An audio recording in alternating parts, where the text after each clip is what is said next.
Psychology में love सिर्फ feeling नहीं होता,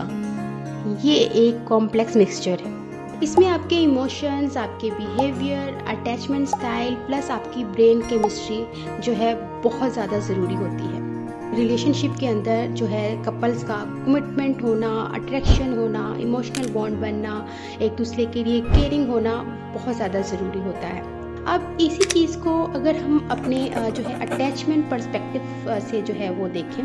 तो एक साइकोलॉजिस्ट हैं जिन्हें जो है जॉन बॉल्बे जो है इन्होंने अटैचमेंट के ऊपर अपनी थ्योरी दी और एक्सप्लेन किया कि किस तरह से अटैचमेंट स्टाइल आपकी लेटर लाइफ में आपका जो है एक लव रिलेशनशिप जो बनता है उसमें जो है एक आपको इन्फ्लुएंस करता है वो अटैचमेंट स्टाइल। अब जो लव होता है असल में ये वो बॉन्ड है कि जो हम बचपन में सीखते हैं और बाद में वो चीज़ जो है हमें रिलेशनशिप में रिपीट होती है। तो फॉर एग्जांपल अगर एक बच्चा है उसका जो है बचपन में उसकी जो पेरेंटिंग है वो एक सिक्योर अटैचमेंट स्टाइल के साथ हुई है, यानी उसके वालिदैन ने जो है उसको ट्रस्ट करना सिखाया, उसको जो है वो बाउंड्रीज बताई। तो ऐसा बच्चा जब अपनी लेटर लाइफ में कोई रिलेशनशिप बनाएगा या कोई उसके मतलब के लव होगा, तो वो उसका जो रिलेशनशिप होगा या लव होगा तो वो बहुत ज़्यादा हेल्दी लव होगा just because of secure attachment. अच्छा, अब अगर एक बच्चा है उसकी जो मतलब पेरेंटिंग हुई हुई है, उसके जो वालिदैन ने पेरेंटिंग की है वो through the anxious attachment style की है। तो अब जो एंशियस अटैचमेंट स्टाइल होता है उसमें वालिदैन बचपन में कई बच्चे से प्यार करते हैं और कई बच्चे से प्यार नहीं करते, यानी कभी अवेलेबल होते हैं और कभी अवेलेबल नहीं होते हैं। तो अब ऐसा बच्चा बड़े होकर जब अपनी लेटर लाइफ में कोई रिलेशनशिप बनाता है तो उसमें बहुत ज़्यादा ओवर थिंकिंग होती है कि अगर मैंने ऐसा कर दिया तो क्या होगा, ऐसा होगा तो क्या होगा। और ऐसा जो बच्चा होता है उसे अपने पार्टनर से जो है हर वक्त जो है वो रीअश्योरेंस चाहिए होती है, यानी कि उसे ये डर होता है कि अगर मैंने ऐसा किया तो मेरा पार्टनर मुझे छोड़ ना जाए। अगर मैसेज का रिप्लाई जो है लेट आया है तो इट्स मीन डैट कि मेरा पार्टनर मुझसे नाराज़ है, मुझे छोड़ देगा तो या मुझे इग्नोर कर रहा है, यानी इस तरह की ओवर थिंकिंग जो होगी रिलेशनशिप के अंदर। अच्छा, अब अगर बच्चा है उसकी जो है पेरेंटिंग जो है वालिदैन की तरफ से जो है वो अवॉइडेंट मतलब कि अटैचमेंट स्टाइल से हुई है, तो अब ऐसा बच्चा जो है वो प्यार तो करेगा लेकिन क्या होगा कि वो अपने रिलेशनशिप के अंदर जो है वो डरा डरा सा और अपनी फीलिंग को एक्सप्रेस नहीं कर सकेगा, तो फासला रखेगा। तो अब ये चीज़ जो है ना आप जिस तरह से आप लव करते हो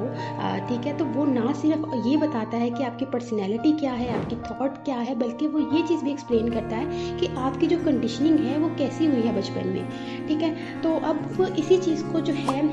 रॉबर्ट स्टर्नबर्ग ने अपने ट्रायंगुलर थ्योरी के अंदर भी एक्सप्लेन किया कि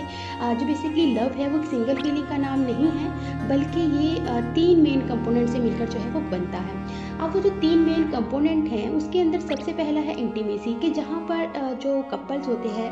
वहाँ पर इमोशनल बॉन्ड बनता है। ठीक है, जब एक इमोशनल स्ट्रॉन्ग बॉन्ड बनता है तो आपस में जो है वो प्रॉब्लम्स को शेयर करना, केयरिंग होना एक दूसरे के लिए। फिर नंबर सेकंड के ऊपर जो मतलब के कंपोनेंट आता है वो ये है कि आप जो है मतलब के पैशन कितना रखते हैं, यानी कि आपकी जो फिजिकल अट्रैक्शन है रिलेशनशिप के अंदर वो कितनी है। उसके बाद जो नंबर थर्ड आता है वो आता है कमिटमेंट, यानी कि आप डिसीजन करते हो कि आपने एक साथ रहना है, इस रिलेशनशिप को जो है वो कंटिन्यू करना है या नहीं। तो अगर ये तीनों ही कंपोनेंट किसी भी रिलेशनशिप के अंदर मौजूद हैं तो इट्स मीन डैट कि ये एक परफेक्ट रिलेशनशिप है, हेल्दी रिलेशनशिप है।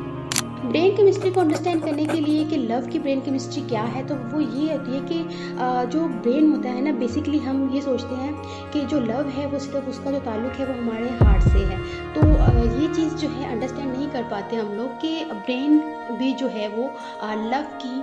जो केमिस्ट्री है उसके अंदर जो है वो किस तरह से जो है एक रोल प्ले करता है।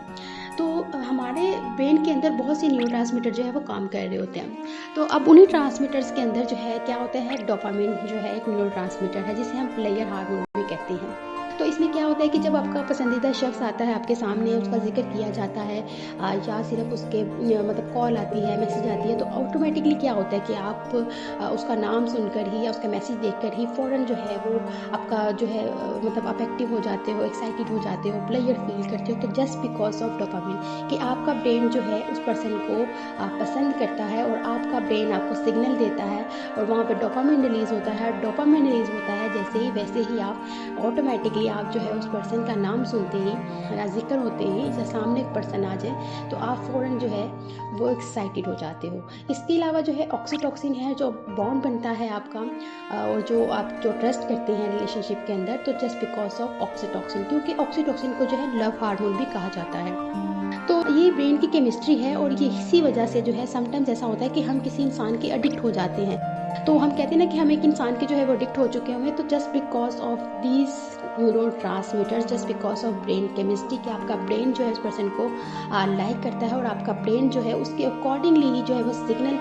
जो है लेता है और उसके अकॉर्डिंगली ही जो है वो न्यूरोट्रांसमीटर जो है वो रिलीज़ करता है, जिसके अकॉर्डिंगली आप जो है वो फील करते हो। तो याद रखें कि लव सिर्फ फीलिंग का नाम नहीं है, बल्कि ये एक चॉइस है जिसमें आप इमोशन, आपका बिहेवियर, आपकी इमोशनल स्किल्स, आपके अटैचमेंट स्टाइल, ये तमाम चीज़ें ऐड होती हैं। जस्ट सिर्फ एक वर्ड कह देना I love you is not love.